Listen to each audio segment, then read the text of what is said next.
Voici un verset immensément doux, profondément humain, et dévastateur de lucidité, extrait de la sourate Al-Baqarah, verset 286. Allah n'impose à aucune âme une charge supérieure à sa capacité, un verset qui est une caresse pour les cœurs écrasés, mais aussi un rappel tranchant pour ceux qui doutent de leur propre force. Selon Ibn Kathir, ce verset signifie qu'Allah n'impose jamais à un serviteur ce qu'il ne peut pas supporter, que ce soit en obligation religieuse, en épreuve de la vie, ou en responsabilité morale. Chaque épreuve est calibrée à la mesure exacte de la personne.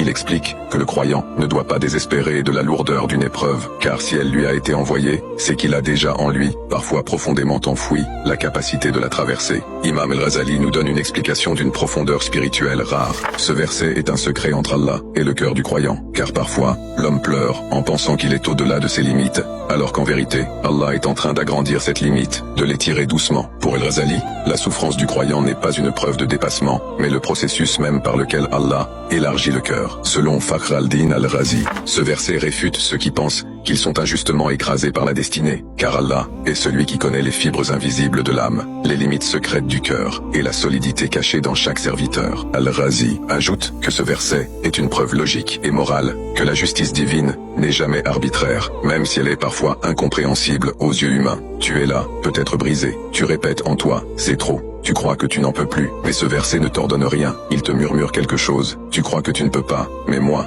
je sais que tu peux. Allah ne t'a pas donné cette douleur par hasard, il ne t'a pas abandonné à elle, il l'a ajustée exactement à ton cœur, à ta foi, à ton histoire. Et s'il t'a laissé pleurer, c'est parce que la larme fait partie du chemin, pas de l'échec. Ce verset n'est pas juste un apaisement, c'est une responsabilité. Tu as en toi une force que tu ne soupçonnes pas, parce qu'Allah t'a modelé avec une capacité élastique, invisible, divine, tu ne l'as jamais vue. Mais lui, l'a pesé, et quand il te dit « je ne te charge jamais au-delà de ce que tu peux porter », c'est qu'il t'a vu porter bien plus que tu ne crois être capable. Ce verset est tellement beau, parce qu'il vient souvent quand on est au bord, quand le cœur veut lâcher, quand l'âme n'a plus envie d'avancer. Et ce verset dit « continue, je t'ai vu, tu ne tombes pas pour mourir, tu tombes pour te relever, avec plus d'espace en toi ». Ce verset est un pacte silencieux entre Allah et ton cœur. Tu ne peux peut-être pas tout expliquer, tu ne peux peut-être pas tout changer, mais tu peux tenir encore un peu, parce qu'Allah ne t'a jamais chargé d'une vie qu'il n'a pas déjà équilibrée pour toi. Et si tu es en train de plier, c'est peut-être simplement le signe que ton cœur est en train de grandir. Qu'Allah éclaire ta route et t'épargne les tourments de ce monde. Tape Amin en commentaire.